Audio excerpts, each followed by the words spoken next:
Hey guys, I'm Stephen McWhirter, and I'm here in the CCM Cafe, and I'm going to play for you guys right now the song Grave Clothes. And this song is really kind of deeply connected to my testimony.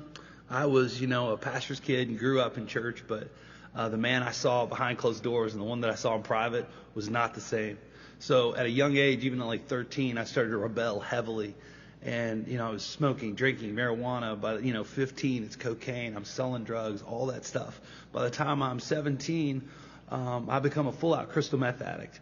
And I'm using crystal meth every day for nearly 6 years. And during this time in my life, I just hated Christianity. I was the guy that was like, I would cuss you out or punch you if you even mentioned the name Jesus around me. And so, I had this radical encounter with the presence of God one night at 3 o'clock in the morning. Somebody had given me this book about Jesus, and it was like a miracle that I even accepted the book without an incident. And here I am in this room with literally drugs next to me on the side table. Nobody's playing softly and quietly in the corner. That would have helped, but that wasn't happening. And here I am in this place, and it's the kindness of God to meet you in the most unlikely place. What seems like the most improbable place for you to come to Jesus.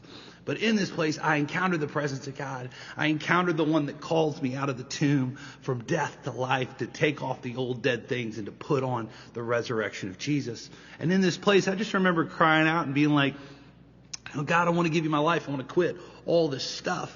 And I just remember saying, I want this, but I couldn't do it. I couldn't imagine letting go of this stuff. And so, in a thought more powerful than words, I just believe that the Lord spoke to me something that changed me forever. He said, Stephen, you won't do it, I'll do it.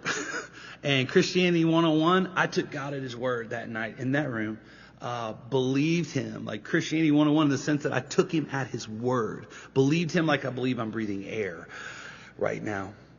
And in that room, gave my life to Christ, literally went from addiction to redemption, from meth addict to basically a worship leader like a year later. So when we sing about this song about being called out of the grave, out of the tomb, being called to take off the old dead things, I know that God intimately and personally.